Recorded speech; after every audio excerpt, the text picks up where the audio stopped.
আপনার এত বড় তেল ক্রাইসিস হইলো, কেউ একজন রাস্তায় নামার সাহস পাইছে? তেল ক্রাইসিস কেন হচ্ছে, সরকার কেন, এটা সরকারের ব্যর্থতা কিনা? নেতানিয়াহু নিজের দুর্নীতির মামলা থেকে বাঁচার জন্য সে যুদ্ধ খেলাটা চালায় যাচ্ছে। তাহলে কিন্তু বাক স্বাধীনতার উপর আঘাত অর্থ হচ্ছে কি জানেন তো? ফেসিবাদের দরজা খুলে দেওয়া। নিজের রাষ্ট্রের সার্বভৌমত্ব ঠিক রাখার জন্য, স্বাধীনতা ঠিক রাখার জন্য, উন্নতির যেটা আমরা সোপান বলি সেগুলোকে সুসংগত রাখার জন্য বাক স্বাধীনতা আপনার থাকতে হবে। দুটো বিষয়, একটা হচ্ছে মত প্রকাশের স্বাধীনতাটা আমরা স্বাধীনতা উত্তর বা পর আমরা শুনে আসছি, আর ইন্টেনশনালি আমরা 5 আগস্টের পরও দেখে আসছি যে আমরা মত প্রকাশের স্বাধীনতা পেয়েছি ইত্যাদি কথা শুনছি।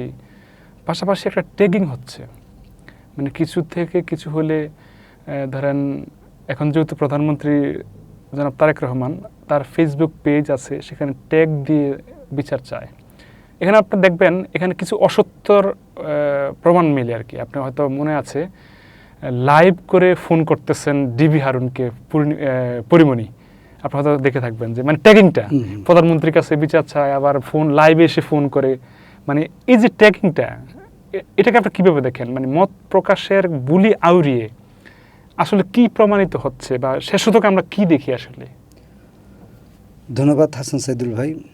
মত প্রকাশের ব্যাপারে কথা বলতে গেলে আমি প্রায় সময় একটা কথা বলি, পৃথিবীতে যত পাখি থাকে তার মধ্যে আপনার 90% বন্দী থাকে ময়না এবং টিয়া। কারণ কি জানেন? তারা কথা বলতে পারে। কথা বলতে পারা একটা বিপদের লক্ষণ।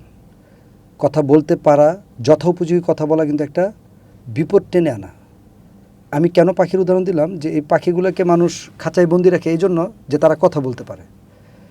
আমাদের দেশে বর্তমানে মত প্রকাশের বিষয়টা এরকম এক জায়গায় গিয়ে পৌঁছাইছে, তাতে আপনি দেখবেন সর্বশেষ সরকার যে এই গভর্নমেন্ট ফর্ম থেকে সরে গেল, তারপর ফেসবুকের আমরা যে স্টাডি করলাম তাতে কন্টেন্ট, স্ট্যাটাস, টেক্সট, ফটোকার্ড শত গুণ বেড়ে গেছে, হাজার গুণ, শত গুণ বললে ভুল হবে, হাজার গুণ বেড়ে গেছে।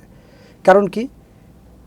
বিগত আওয়ামী লীগ সরকারের আমলে যারা কথা বলতে পারে নাই, ভয় পাইতো, নিজেদেরকে আড়ালে আবডালে রাখতো, নিজেদেরকে সবসময় সেফ জোনে রাখতো, তারা এখন দেখবেন যে বড় বড় বক্তৃতা, বড় স্ট্যাটাস, সরকার বিরোধী সমালোচনা ব্যাপকভাবে করছে। ইউনূস সরকারের সময় আপনার খেয়াল আছে তো হয়তো বা, প্রায় 1100 আন্দোলন হয়েছিল ছোট বড় মিলিয়ে। জি, 1100 আন্দোলন হয়েছে। এই সরকারের আমলে কয়টা আন্দোলন হয়েছে বলুন তো? ফরমালি 2-3টা আন্দোলন হয়েছে, সেগুলা ওরকম ব্যাক পায় নাই বা আলোচনাও আসে নাই। ইউনূসের সময় আন্দোলন হয়েছে, আমি এটা বলবো না যে, এটা বলবো এই জন্য যে ওই যে 17 বছরের যে একটা ডিউ ছিল, আন্দোলনগুলোর ডিউ ছিল, এগুলো একসময় প্রকাশ পাইছে। দ্বিতীয় বিষয় হচ্ছে পুলিশ ব্যবস্থা ছিল খুবই দুর্বল। তৃতীয় বিষয় হচ্ছে ইউনূস সরকারের কাছে অন্তর্বর্তীকালীন সরকার তো আসলে সবাই ইউজ করছে, কেউ তাদের আপন করে নিছে এরকম আমার দৃষ্টিভঙ্গিতে আসে নাই। বিএনপিও তাদেরকে ব্যবহার করছে, জামাতও তাদেরকে ব্যবহার করছে নিজেদের স্বার্থে। এখানে তাদেরকে আপন করে নেওয়া, তাদেরকে ওন করা, এটা আমার মনে হয় না কেউই করছে।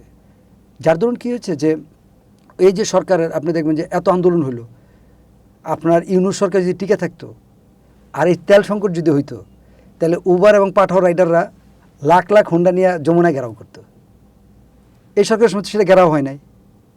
স্বাভাবিক হিসাব, যেহেতু এই সরকারের অনেক সমর্থন আছে, জনসমর্থন যাদের বেশি থাকে, বা এই সরকারের নেতাকর্মী যারা, তারা এই সংকটকে আন্তর্জাতিক সংকটের সাথে ম্যাচ করে দিচ্ছে। না, এই সংকট আমাদের সরকারের না, এটা ইরানের সংকট, আমেরিকার সংকট, আমরা ওইভাবে মেনে নিছি। এই সরকার কারেন্ট গেলে তাদের ওরকম গরমও লাগে না। যারা এই সরকারের সাপোর্ট করে তাদের কারেন্ট গেলেও দেখবেন যে না, ঠিক আছে, কারেন্ট যাওয়া এখন যত উপযোগী, কারণ যেহেতু এই তেলের সংকট। তার মানে এই সরকার একটা বড় সমর্থন থাকার কারণে এই সমর্থকগুলো রাস্তায় নামে নাই। ইউনূস সরকারের তো আসলে কোনো সমর্থক ছিল না, সে ইমার্জেন্সি মোমেন্টে দেশে আসছে, যারা তাকে পারছে ব্যবহার করছে, যারা পারে নাই ব্যবহার করে নাই। কেউ তার বিরুদ্ধে সংগ্রাম করছে, কেউ তার বিরুদ্ধে আন্দোলন গড়ে তুলছে, কেউ আপনার মনে আছে কি না, রিক্সাওয়ালার আপনার সংগ্রাম করছে, পুরা রাস্তাঘাট ঢাকা সিটি ব্লক করে ফেলছিল। তারপর আপনার তৃতীয় লিঙ্গের করলো যে তাদেরকে কি অধিকার দিতে হবে এই বিষয়ে করলো, যেটা আমরা আশ্চর্য হয়েছি। বাড়ির বুয়ারা সংগ্রাম করলো আপনার ব্যানার সহ প্রেস ক্লাবের সামনে, বুয়াদেরকে বুয়া বলা যাবে না, তাদেরকে আপা অথবা খালা বলতে হবে। তার মানে সবাই বুঝলো যে এই সরকারের কাছে কোনো কিছু একটা দাবি করলে এটা পূরণ হতে পারে, এই সরকার এটাকে দিতে পারে। এখন কি বুয়ারা নাম রাস্তায় যে আমাদেরকে বুয়া বলা যাবে না? আপনার এত বড় তেল ক্রাইসিস হইলো, কেউ একজন রাস্তায় নামার সাহস পাইছে যে আমি এই তেল ক্রাইসিস কেন হচ্ছে, সরকার কেন, এটা সরকারের ব্যর্থতা কিনা, এই কথা চ্যালেঞ্জ করে নামার রাস্তায় কেউ সাহস পাইছে? পাবে না। কারণ হচ্ছে ওই যে আমি বললাম, বড় একটা জনসমর্থন তো সরকারেরই আছে। তারা তেল সংকটকে বলতেছে যে এটা আন্তর্জাতিক সংকট। তারা কারেন্ট গেলে বলবে না এত বেশি গরম নাই, তার যেহেতু তেলের সংকট এত বেশি গরম আমাদের লাগে না। আলটিমেটলি এই যে আন্দোলন সংগ্রাম বাক স্বাধীনতা এগুলি বাংলাদেশে হচ্ছে আপনার বিভিন্ন ফরম্যাটে যার যার স্বার্থ অনুসারে আপনার ব্যবহৃত হয়। আপনি বললেন যে ট্যাগ, কোনো কিছু হলে প্রধানমন্ত্রীকে ট্যাগ করে। আমার মনে হয় বাংলাদেশের প্রধানমন্ত্রীরা যতটা পাওয়ার এক্সারসাইজ করে, যতটা তাদেরকে ট্যাগিং করা হয়, তাদের দিকে বল থ্রো করা হয়, তাদেরকে দৃষ্টি আকর্ষণ করা হয়, আফ্রিকার কিছু দেশ ছাড়া সভ্য দেশ এটা করে না। অসম্ভব এটা বলা। একটা প্রধানমন্ত্রীকে এই যে আমি দেখলাম যে লাস্ট একজন ডাক্তার লাইভ প্রোগ্রামে নেত্রকোনা মদনের যে সে সরাসরি প্রধানমন্ত্রীকে ট্যাগ করতেছে, এটার অর্থ কিন্তু আপনার বুঝতে হবে। সরাসরি প্রধানমন্ত্রীকে ট্যাগ করা মানে হচ্ছে সে স্থানীয় এমপির উপর তার কোনো আস্থা নাই, পুলিশের উপর তার কোনো আস্থা নাই, বিচার ব্যবস্থার উপর তার কোনো আস্থা নাই। তার আস্থা আছে একজন তারেক রহমান মাননীয় প্রধানমন্ত্রী। কিন্তু এখানে আবার ইন্টেনশনালিতে হতে পারে, এক অসৎ উদ্দেশ্য, আর নাম্বার দুই হচ্ছে এখানে তারেক রহমানকেও বেকায়দায় ফেলা, কারণ উনি না পারবে। হ্যাঁ, এটা মানে আপনার সরাসরি প্রধানমন্ত্রীকে ট্যাগ করার অর্থ কি? প্রধানমন্ত্রীকে অবহিতকরণ করার অর্থ হচ্ছে প্রধানমন্ত্রী তখন বাধ্য হবে এখানে একটা ব্যবস্থা নিতে। কারণ এটা যখন সোশ্যাল মিডিয়া ছড়ায়া যায় তখন কিন্তু প্রধানমন্ত্রী একটা অনেকটা বলা চলে যে ফাটাবাসে চিপায় পড়ে।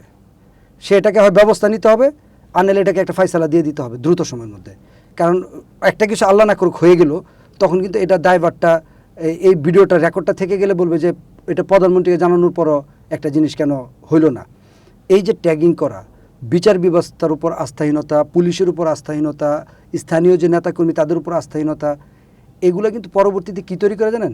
ফেসিবাদ তৈরি করে, ফ্যাসিজম তৈরি করে। এক ব্যক্তির উপর তো আমাদের আস্থা, আমরা তাকে কেন ওই পর্যন্ত, আমাদের প্রধানমন্ত্রী পর্যন্ত কেন এই ছোটো ছোটো বিষয়গুলো যাবে?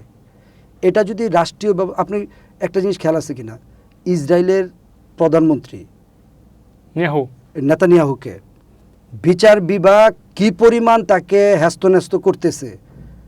আমরা ইয়ার একটা রিপোর্ট পড়লাম ওয়াশিংটন পোস্টের, যে বিচার বিভাগের লাস্ট হাজিরা দেওয়ার জন্য তাকে কয়েক দফা ডাকা হয়েছিল। সে শুধু বারবার বলতেছে যেহেতু যুদ্ধ অবস্থা বিরাজ করতেছে, এই যুদ্ধ অবস্থা বিরাজ শেষ হলে সে আপনার কোর্টে হাজিরা দিতে যাবে। ওই দেশের অনেক বিশ্লেষক বলতেছে, হারেজ পত্রিকায় আমি এডিটোরিয়াল পড়লাম, যে নেতানিয়াহু নিজের দুর্নীতির মামলা থেকে বাঁচার জন্য সে যুদ্ধ খেলাটা চালায়া যাচ্ছে। এবং পৃথিবীর হিস্ট্রিতে এটা মানে একটাই ঘটনা আমার কাছে মনে হয়, আমি আর এর ধরনের ঘটনা কখনো পাই নাই। ডোনাল্ড ট্রাম্প নেসেটে দাঁড়ায়া, ইসরায়েলের পার্লামেন্টে দাঁড়ায়া সরাসরি সকলের উদ্দেশ্যে বলছে আপনাদের সবার কাছে আমার অনুরোধ রইল, আপনারা নেতানিয়াহুরে ক্ষমা করে দেন, অনুরোধ রইল আপনাদের কাছে আমার। তার মানে ওই দেশের বিচার বিভাগ কত শক্ত, আপনি খেয়াল করছেন? আদালত কত শক্ত অবস্থান, যে একটা দেশের রানিং প্রধানমন্ত্রী সে আরেক দেশের প্রধানমন্ত্রী, ডোনাল্ড ট্রাম্প প্রেসিডেন্টকে আইনা মাফ চাওয়া, সে কোনো রকম এখান থেকে মুক্তি চাচ্ছে। মানে প্রধানমন্ত্রী খুব ভয় পাচ্ছে বিচার বিভাগকে। এটাই তো ভাই কালচার, এটাই তো হিস্ট্রি। যত উন্নত দেশ, বিচার ব্যবস্থা যার যত উন্নত, সে দেশ তত উন্নত। এটা একবার ইউনিভার্সাল ট্রুথ।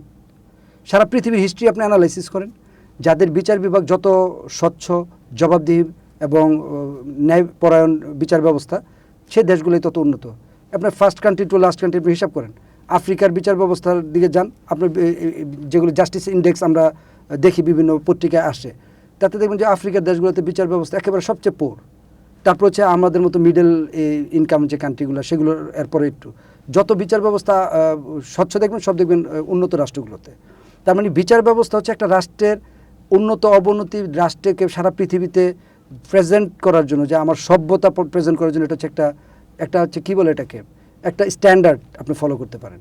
তো এই ক্ষেত্রে আপনার বাক স্বাধীনতার যে বিষয়টা, আবার যদি আমরা ফেরত আসি, বাংলাদেশের বাক স্বাধীনতার ক্ষেত্রে আপনি একটা উদাহরণ লাইভ দিলে আমরা বুঝবেন।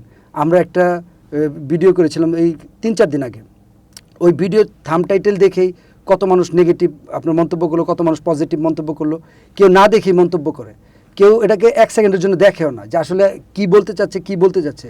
মানে বাংলাদেশের অনেকের ভিতর চরম একটা অস্থিরতা কাজ করে, কোনো রকম কমেন্টস করে দেওয়া, মানুষকে হিউমিলেট করা, অবমূল্যায়ন করা, তাকে কোনোভাবে কোণঠাসা করা।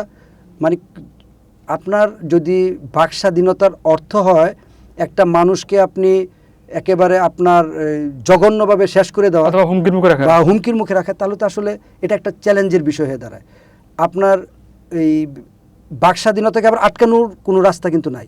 আপনি যদি বাক স্বাধীনতাকে আবার মনে করতে চান যে কোনো বাউন্ডারি দেওয়া যাবে, তাহলে কিন্তু সেটা আরও বড় বিপদ। দুইটাই বিপদ, এখানে কিন্তু উভয় সংকট। মানে সচেতন করাটা, মানে সচেতন করা, নিজেদের পক্ষ থেকে সচেতন হওয়ার এবং মন্তব্য করার ক্ষেত্রে, কথা বলার ক্ষেত্রে, অন্যের প্রতি আপনার ইয়া করার ক্ষেত্রে, কোনো মন্তব্য ছুড়ে দেওয়ার ক্ষেত্রে আপনার অত্যন্ত সচেতনভাবে এই বিষয়গুলি ডিলিংস করতে হবে। যেটা আমি সর্বশেষ আপনার এখানে বলার চেষ্টা করব, সেটা হচ্ছে যে আমাদের বাক স্বাধীনতার এবং আমাদের এই বিচার ব্যবস্থা, এগুলোর উপর যদি আমাদের নিয়ন্ত্রণ, আস্থা এবং ইয়া না আসে, যেটাকে বলে যে চরম আস্থা তৈরি না হয়, তাহলে কিন্তু আমাদের এই রাষ্ট্রীয় ব্যবস্থা একটা চ্যালেঞ্জের মধ্যে পড়ে যাবে। আপনার এখন দেখেন যে যেটা আপনার শুরু থেকেই বলছিলাম, বাংলাদেশে 5ই আগস্টের পর সোশ্যাল মিডিয়া অর্থাৎ ফেসবুক, ইউটিউব বা অন্য যে সোশ্যাল মিডিয়াগুলোতে আছে, তাতে কিন্তু হাজার হাজার গুণ বেশি আপনার এই পোস্ট করা, কমেন্ট করা, শেয়ার করা, এগুলো বাড়তেছে। এখন যদি এগুলো আমরা নিজেদের মধ্যে একটা নিয়ন্ত্রিত প্রসেস, অর্থাৎ কতটুকু বলা যায়, এটা কিন্তু আমার শিখতে হবে, কোথায় গিয়ে থামতে হবে, এই জ্ঞানটা যদি আমরা নিজে থেকে চর্চা না করি, তাহলে কিন্তু এই বাক স্বাধীনতার উপর আবার যদি একটা আঘাত আসে, তাহলে কিন্তু বাক স্বাধীনতার উপর আঘাত অর্থ হচ্ছে কি জানেন তো, ফেসিবাদের দরজা খুলে দেওয়া। আপনি যদি বাক স্বাধীনতার উপর আঘাত করেন, তার মানে আপনি ওপেনলি ফেসিবাদের দরজা খুলে দিলেন। ফেসিবাদ তখন অটোমেটিক্যালি সেদিকে ঢুকে যাবে, মানুষ ভয় ভীতি হয়ে যাবে, মানুষ কথা বলা কমায় দিবে। কথা বলা কমায় দিলেই কিন্তু তখন বিভিন্ন রকম অকারেন্স, অন্যায়, দুর্নীতি বা সামাজিক যে অসঙ্গতি, এগুলি তৈরি হবে। তাই আমাদের নিজের রাষ্ট্রের সার্বভৌমত্ব ঠিক রাখার জন্য, স্বাধীনতা ঠিক রাখার জন্য, উন্নতির যেটা আমরা সোপান বলি, সেগুলোকে সুসংহত রাখার জন্য বাক স্বাধীনতা আপনার থাকতে হবে। তবে সেই বাক স্বাধীনতার মধ্যে আমরা যেন বেপরোয়া না হই। বাক স্বাধীনতা অর্থ যাতে বাক বেপরোয়া না হয়ে ওঠে, এই জায়গাটুকু আমাদের খেয়াল রাখতে হবে।